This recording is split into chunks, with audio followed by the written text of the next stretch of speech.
All right, so we want to understand our deductions because we want to know how much we can write off because that helps us determine, once again, what tax strategies we can implement and then what your bottom line is, how much taxes you are going to owe. So this all flows together. And so different things for therapists are obviously, or maybe not so obvious, but rent. So rent for office space. If you have CEs that you are going to get, even if you're traveling for those CEs. And we'll definitely talk about travel because travel is one of my favorite business deductions. We can deduct software, of course, your EHR systems, all of those, supervision fees, etc.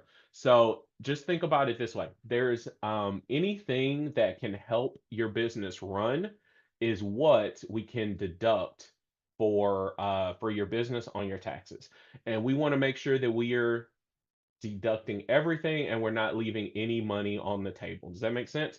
Because think about it this way. Things shift when you are a business owner. So when you are on a W-2 job, think about it this way. You make your money, they take taxes out every 2 weeks, right? And then you get to spend what's left.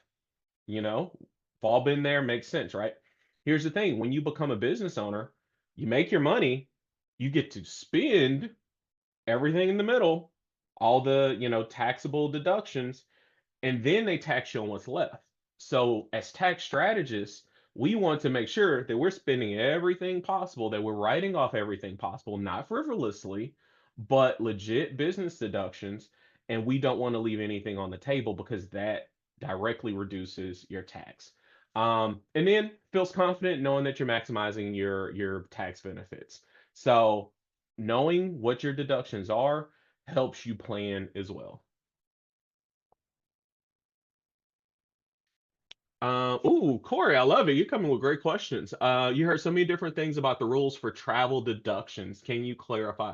Let me know if there's anything specifically, but in general, what the IRS says is you have to be traveling for a business purpose. If you're traveling for a business purpose, then that is what allows you to take that travel as a deduction. Now, there are tons of ways to actually do it. But if you are, for example, if we were talking about CEs, if you are traveling somewhere, you're going to a conference and you're getting CEs, that is for a business purpose, right? If you are traveling to, I wouldn't say necessarily just to network, but you have to have legit business activity within your travel. But I would say, perfect example, if you're going to a mastermind.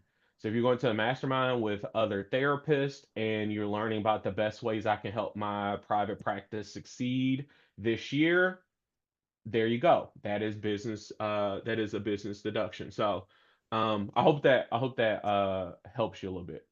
Let me clarify. One of the specific things that I've heard is that you have to be doing something um, business related for every day. And that, Incorrect. okay, great. Thank you. Incorrect.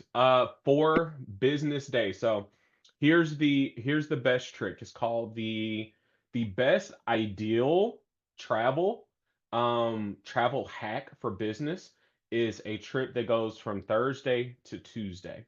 Reason being is because it combines two different IRS laws into one. The first one is the IRS says if you are traveling, your travel day, so the day you're flying in or driving in, you don't have to have business activity that day. So in this scenario, that's Thursday, that's Tuesday, right? You come in Thursday, leave Tuesday, those are travel days, you don't have to do business. The IRS also says if you sandwich business activity over a weekend, meaning you do business on Friday, you do business on Monday, then you actually don't have to travel or you actually don't have to incorporate business on the weekend. So then they also say that if you do at least 4 hours of business activity in a day, that is considered a full day of business activity. So put these three things together. If you leave out Thursday, come back Tuesday, you have a 4 hour conference on Friday, and say you have a networking meeting with some of those people you met at the conference on Monday, 4 hours each, that's 8 hours, and that whole trip is tax deductible.